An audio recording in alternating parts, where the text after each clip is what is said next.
नमस्कार मित्रों, मैं अनुजोत एक नए विषय और अनोखे विषय को लेकर आप सभी के सामने उपस्थित हूँ। और ये मेरा विषय है हमारे देश में शीर्ष अदालत और विद्वान जज साहब के स्वतः संज्ञान के मामले में। मेरे इस चैनल को लाइक, सब्सक्राइब और शेयर करते रहें ताकि लगातार जमीन से जुड़ी जानकारियाँ आप सभी के सामने मैं देता रहूँ। मैं अपने विषय के महत्वपूर्ण बिंदुओं पर आता हूं। जैसा हम सभी जानते हैं कि हमारा देश एक लोकतांत्रिक देश है। इस लोकतांत्रिक देश में एक संविधान की संरचना विद्वानों द्वारा की गई, जिसके अंतर्गत देश के नागरिकों के हितों का रक्षा हो सके और एक सकारात्मक देश संचालन हो सके और देश संचालन से राज्य संचालन और समाज संचालन हो सके।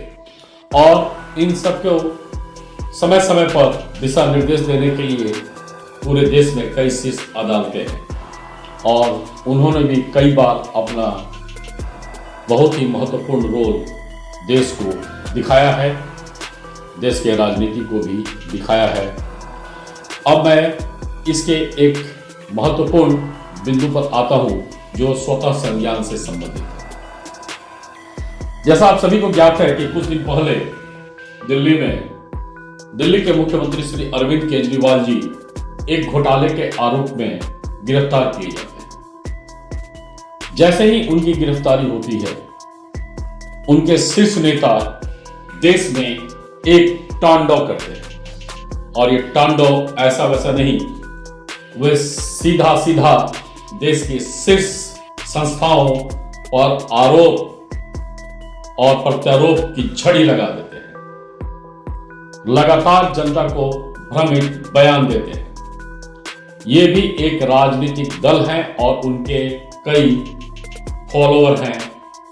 और आज सभी को जानते हैं कि भारत में जितने भी राजनीतिक दल के फॉलोअर हैं, उनमें से अधिकांश अशिक्षित हैं या उनके पास इतना वक्त नहीं है कि वो नेताओं के सच्चाई को समझ सकें, परख सकें। वे नेताओं के बात को सुनकर अपना स्वतः निर्णय ले लेते हैं। और अगर नेता और नेता समूह लगातार झूठ और भ्रमित बयान दे तो लगातार बोलने वाला झूठ भी एक समय सच लगने लगता है। और अरविंद केजरीवाल जी की कहानी उनके जन्म से ही ऐसी ही है, जन्म मतलब राजनीतिक जन्म से। और उनका पूरा राजनीतिक जीवन लगातार के इल्जाम से प्रेरित रहा है और वो इल्जाम आज तक साबित नहीं हुआ। और यही अरविंद केजरीवाल जी की गिरफ्तारी के बाद उनके नेताओं ने किया। एक कमजोर केजरीवाल जी को दिखाया गया, एक लाचार केजरीवाल जी को दिखाया गया, एक बीमार केजरीवाल जी को दिखाया गया और जनता को लगातार भ्रमित किया गया। अब इसका दूसरा पहलू, जैसे ही शीर्ष अदालत ने उनको जमानत दिया, अरविंद केजरीवाल जी के अंदर में एक जादुई शक्ति आई। और वो जादुई शक्ति ऐसी वैसी नहीं, लगातार वो दौरा कर रहे हैं, लगातार भ्रमित बयान दे रहे हैं, लगातार पब्लिक के बीच में वो बने हुए हैं।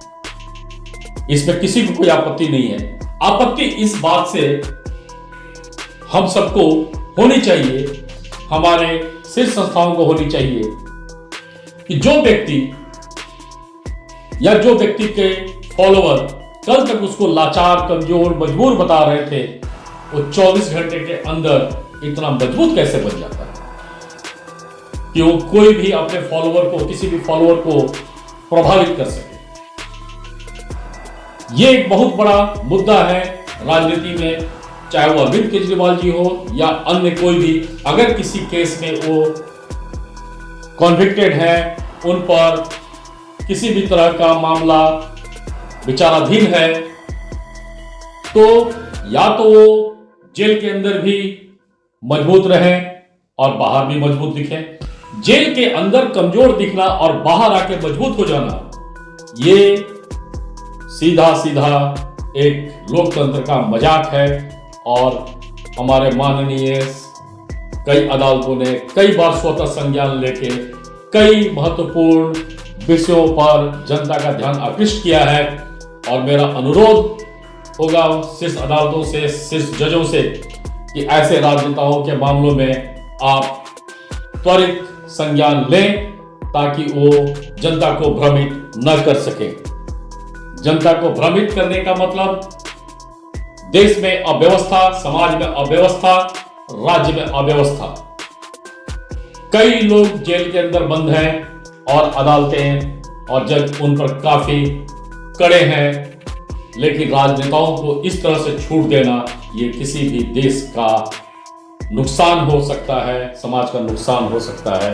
मेरा उद्देश्य अवमानना नहीं है, मेरा उद्देश्य एक सच्चाई को बताना है।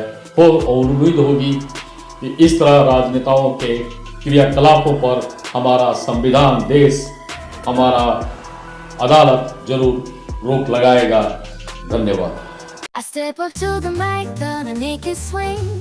Feel the rhythm in your bones, let the music sing. Got that poppin' beat, gonna make you move. Dancing on the floor in the swinging groove.